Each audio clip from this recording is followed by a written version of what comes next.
Selamat pagi, salam sehat, dan tetap semangat untuk belajar dari rumah. Hari ini kita jumpa lagi, hari Selasa tanggal 9 Februari tahun 2021.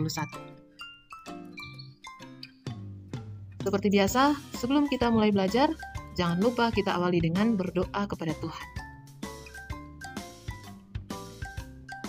Hari ini kita masih belajar tema 7, subtema 2, Indahnya Keragaman Budaya Negeriku. Untuk hari ini kita akan belajar 2 kompetensi dasar, yaitu PPKN dan SBDP. PPKN tentang mengidentifikasi berbagai bentuk keragaman suku bangsa, sosial, dan budaya, dan SPDP tentang mengetahui gerak-tarik kreasi daerah. Kita mulai dengan materi PPKN, yaitu tentang keragaman kesenian daerah di Indonesia.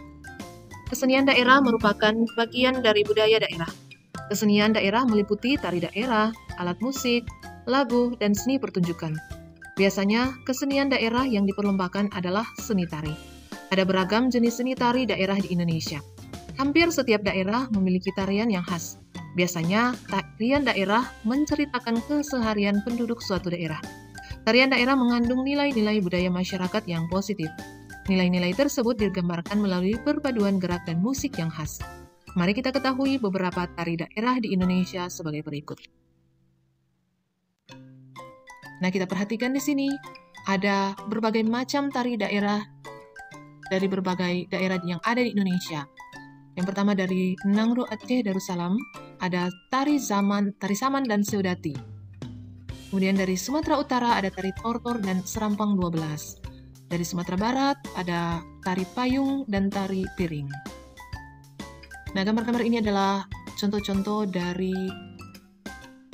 beberapa tari daerah yang ada di daerah di Indonesia. Kemudian di Provinsi Riau kita perhatikan ada tari Melemang dan juga tari Joget Lambak. Dari Kepulauan Riau ada tari Tandak dan Dayung Sampan.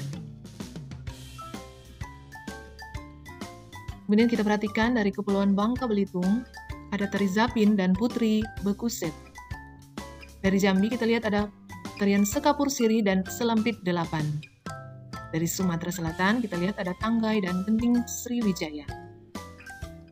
Berikut gambar contoh-contoh tarian yang ada. Nah, kemudian kita lihat dari daerah Kalimantan.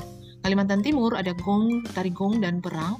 Kemudian dari Kalimantan Utara ada tari Jepen dan Kancet Ledo. Dari provinsi kita, Sulawesi Utara, ada tari Maengket dan Mahambak. Dan dari Sulawesi Selatan, yaitu tari Kipas Pakarena dan Bosara. Tentu saja masih banyak contoh-contoh tarian yang ada dari berbagai daerah yang ada di Indonesia. Nah, anak-anak, kita sudah mengenal berbagai tari daerah yang ada di Indonesia dan sangat-sangat beragam. Indonesia memang memiliki kekayaan budaya yang beragam. Dan tugas kita adalah menghargai keragaman budaya di Indonesia, termasuk tari daerah. Dengan demikian, kita pun turut menjaga kekayaan bangsa kita. Berikut ini cara kita menghargai keragaman tari daerah di Indonesia. Yang pertama yaitu merasa bangga dengan keragaman dan keunikan tari daerah di Indonesia.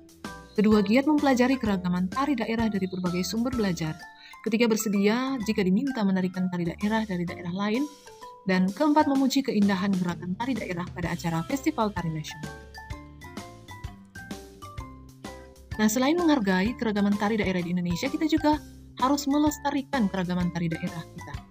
Sama seperti pakaian adat, rumah adat, dan bahasa daerah, tari daerah merupakan kekayaan Indonesia yang harus kita lestarikan. Dengan melestarikannya, kita turut menjaga tari daerah dari kepunahan. Berikut ini cara melestarikan keragaman tari daerah di Indonesia. Yang pertama yaitu bersedia menarikan tari daerah pada acara tertentu. Kedua, mendukung program pelestarian tari daerah secara rutin. Ketiga, mempertahankan keaslian cerita dan gerakan pada tari daerah. Dan keempat, mengenalkan tarian daerah dengan mengikuti parade kesenian daerah, baik di tingkat nasional maupun tingkat internasional.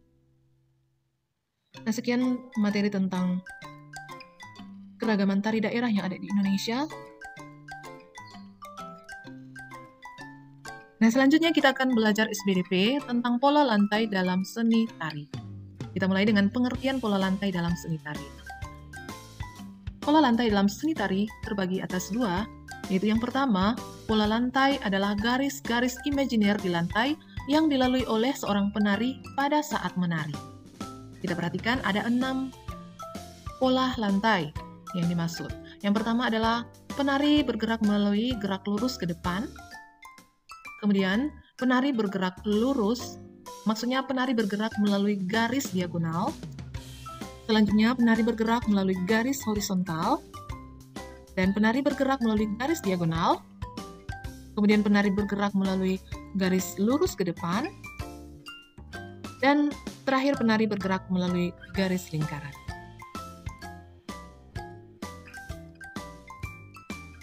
Kemudian, pengertian pola lantai dalam seni tari lainnya yaitu pola lantai adalah garis-garis imajiner di lantai yang dibuat oleh formasi para penari dalam tarian kelompok. Kita perhatikan di sini juga ada 6 formasi, yaitu yang pertama formasi penari membentuk pola lantai diagonal, kemudian formasi penari membentuk pola lantai segi 5, selanjutnya formasi penari membentuk pola lantai garis lurus ke depan, dan formasi penari membentuk pola lantai zigzag, selanjutnya formasi penari membentuk pola lantai lingkaran, dan penari bergerak melalui garis diagonal. Nah, kita bisa lihat di sini keterangannya ada yaitu penari dan arah hadap.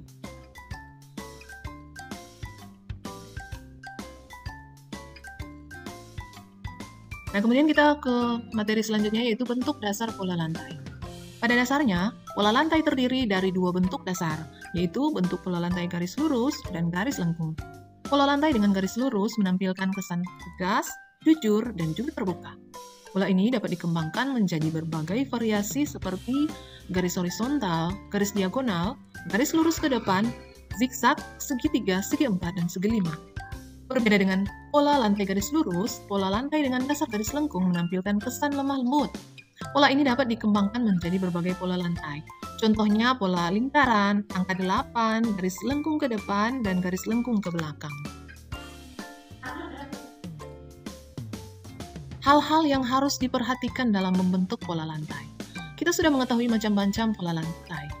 Bentuk pola lantai seni tari disesuaikan dengan beberapa hal. Berikut ini hal-hal yang harus diperhatikan dalam membentuk pola lantai. Yang pertama adalah jumlah penari. Semakin banyak jumlah penari memperagakan tari, semakin banyak pula pola lantai yang terbentuk. Kemudian tempat pertunjukan. Tempat pertunjukan atau ruangan digunakan untuk mempertunjukkan seni tari. Semakin luas tempat pertunjukan, semakin banyak dan bervariasi pula pola lantai yang digunakan. Kemudian gerak tari. Setiap seni tari memiliki gerak yang berbeda dan beragam. Pola lantai dapat digunakan sesuai dengan gerakan tari yang berbeda tersebut. Selanjutnya arah hadap dan arah gerak tari. Ketika penari melakukan pola lantai, penari bergerak menuju atau mengarah ke pola lantai tersebut. Ada 2 macam arah dalam menari, yaitu arah hadap dan arah gerak. Arah hadap menunjukkan arah penari menghadap, misalnya ke kanan, ke kiri, ke depan, ke belakang, serong, menengadah, atau menunduk. Nah, ini ada 2 contoh gambar. Yang pertama arah hadap penari ke depan, dan arah hadap penari ke arah serong kiri. Sementara itu, arah gerak menunjukkan arah penari akan bergerak. Misalnya berjalan maju dan mundur, membuat lingkaran, berjalan zigzag, serong diagonal, dan membuat pola spiral. Mari kita amati contoh gambar berikut. Kita perhatikan, gambar yang dimaksud adalah arah gerak penari maju ke depan. Kemudian gambar yang kedua menunjukkan arah gerak penari membuat lingkaran. Nah, anak-anak, kita sudah mengetahui tentang pola lantai dalam seni tari. Untuk mengetahuinya, kita bisa mengamati seni tari secara langsung maupun tidak langsung.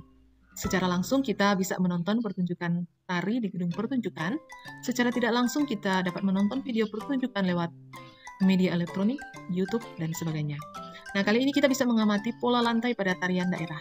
Tari saman dan tari legong merupakan contoh tarian daerah. Kita dapat mengamati gambar tarian tersebut untuk mengetahui pola lantai pada tarian daerah tersebut.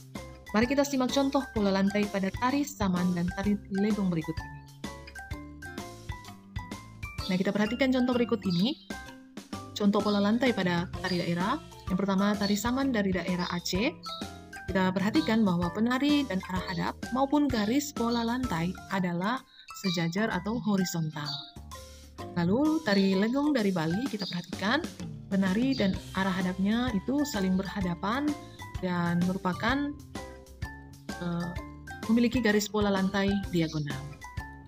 Nah, anak-anak, demikian dulu materi tentang pola lantai pada tari daerah, materi SPDP, dan juga tadi PPKN. Kiranya anak-anak dapat memahami dengan baik materi ini sehingga juga mudah untuk mengerjakan tugas yang Ibu berikan. Nah, demikian dulu materi atau video pembelajaran hari ini. Tetap semangat untuk belajar dan semoga Tuhan memampukan anak-anak untuk dapat mengerjakan tugas dengan baik. Terima kasih dan sampai jumpa lagi.